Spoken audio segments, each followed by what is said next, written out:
बिहार में sub inspector provision की नियुक्ति निकली हुई है। इसमें जो रिक्तियों की संख्या है वो 28 पद है टोटल और वेतनमान लेवल 6 का लगेगा। फॉर्म भरना 27 फरवरी 2025 से शुरू हो जाएगा और जो लास्ट डेट है वो 27 मार्च 2025 तक है। ये फॉर्म ऑनलाइन भरा जाएगा। इस फॉर्म को भरने के लिए आपके पास ग्रेजुएशन होना चाहिए और जो लास्ट कट ऑफ डेट है 1 अगस्त 2024 तक, उससे पहले की डिग्री आपके पास होनी चाहिए। और जो आयु की सीमा है यानी एज का क्राइटेरिया 1 अगस्त 2024 कट ऑफ रखा गया है। अनरिजर्व्ड पुरुषों के लिए कम से कम 20 साल और अधिक से अधिक 37 और महिलाओं के लिए कम से कम 20 और अधिक से अधिक 40 साल रखी गई है। वहीं पिछड़े वर्ग के पुरुष एवं महिला दोनों के लिए 20 से 40 साल रखी गई है। अनुसूचित जाति और अनुसूचित जनजाति पुरुष महिलाओं के लिए 20 से लेकर 42 साल रखी गई है। फिर उसके बाद अभ्यर्थियों की शारीरिक मापदंड के बारे में कहा गया है। ऊंचाई के लिए यानी लंबाई हाइट अनारक्षित यानी सामान्य वर्ग के और साथ ही में पिछड़े वर्ग के पुरुषों के लिए कम से कम 165 सेंटीमीटर होना चाहिए।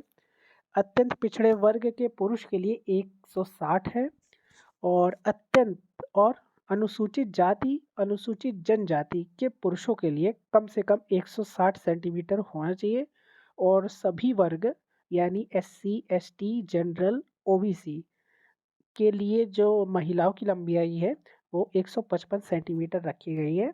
अनारक्षित और पिछड़े वर्ग के पुरुषों के लिए जो सीना यानी सिर्फ पुरुषों के लिए है, ये बिना फुलाए 81 सेंटीमीटर और फुलाकर 86 सेंटीमीटर मिनिमम होना चाहिए और फुलाने के बाद कम से कम 5 सेंटीमीटर का अंतर होना चाहिए। अनुसूचित जनजाति और अनुसूचित जाति के पुरुषों के लिए 79 सेंटीमीटर बिना फुलाए और फुलाकर 84 सेंटीमीटर है। महिलाओं के लिए इसमें नहीं है, लेकिन वजन के लिए सभी वर्ग की महिलाओं का न्यूनतम जो वजन होना चाहिए वो 48 किलोग्राम होना इसमें लिखित परीक्षा होगी। पहले प्री परीक्षा होगी, उसके बाद मुख्य परीक्षा होगी, यानी दो उसमें होगा। ये प्री परीक्षा में 200 अंक का होगा जिसमें प्रश्नों की कुल संख्या होगी 100 होंगी और 2 घंटे दिए जाएंगे। इसमें सामान्य ज्ञान और समाज सामाजिक मुद्दों से संबंधित प्रश्न पूछे जाएंगे। इसमें 30% से कम अंक प्राप्त करने वाले अभ्यर्थी मुख्य परीक्षा के लिए असफल घोषित कर दिए जाएंगे। तो कम से कम 30% आपको लाना ही होगा, यानी 200 का 60 बनता है अंकों का। और अगर 100 क्वेश्चन है तो 30 क्वेश्चन तो सही होने चाहिए। इस परीक्षा में 20 गुना अभ्यर्थियों को बुलाया जाएगा मुख्य परीक्षा के लिए। इसके बाद मुख्य परीक्षा ली जाएगी। मुख्य परीक्षा में 2 पत्र होंगे। पहला पत्र में 200 अंकों का सामान्य हिंदी का 2 घंटे का होगा जिसमें 100 प्रश्न होंगे और न्यूनतम इसमें भी 30% लाना ही होगा। सामान्य हिंदी पत्र का पत्रांक मेघा निर्धारित में नहीं जोड़ा जाएगा और जो दूसरे पत्र में होगा उसमें सामान्य दिन, सामान्य विज्ञान, नागरिक शास्त्र, भारतीय इतिहास, भारतीय भूगोल, गणित और मानसिक योग्यता जांच से संबंधित प्रश्न होंगे। इसमें 200 अंक का होगा और जो प्रश्न होंगे वो 100 अंक के होंगे। 100 क्वेश्चन होंगे 200 अंक के और परीक्षा की जो अवधि है वो 2 घंटे की होगी। दोनों चरणों की परीक्षा में प्रत्येक गलत उत्तर देने पर 0.2 अंक कटेगा, यानी 1/5 कटेगा 0.2। इसका मतलब है अगर 100 क्वेश्चन हैं तो आपको 30 नहीं 40 क्वेश्चन कम से कम सही रखने पड़ेंगे, क्योंकि कुछ गलत भी होंगे तो उसकी नेगेटिव मार्किंग भी होगी। तो कुल मिला के आपको 200 अंक में 60 नंबर लाना आवश्यक है मिनिमम। उसके बाद तीसरे चरण में शारीरिक योग्यता और दक्षता परीक्षा होगी। दौड़ के लिए सभी कोटि के पुरुषों के लिए 1 मील यानी 1.6 किलोमीटर की दौड़ का समय दिया जाएगा। इसमें जो समय है वो 6 मिनट 30 सेकंड का होगा।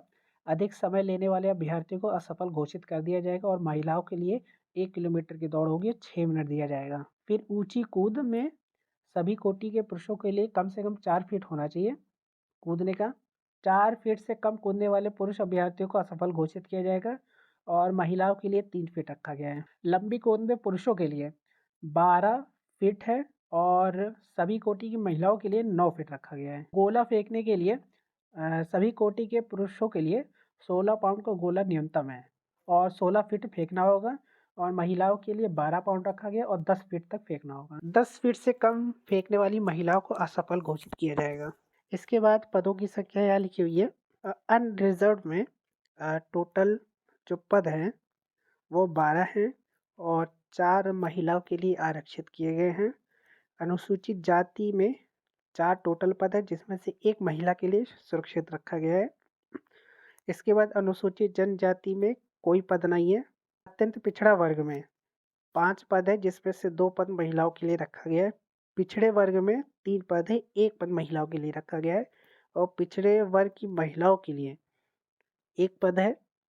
इसके बाद आर्थिक रूप से कमज़ोर वर्ग के लिए 3 पद हैं जिसमें से 1 पद महिला के लिए है। तो टोटल 28 पद बनते हैं जिसमें से महिलाओं के लिए 9 पद बनेंगे टोटल, सारी कैटेगरी को जोड़ लें तो।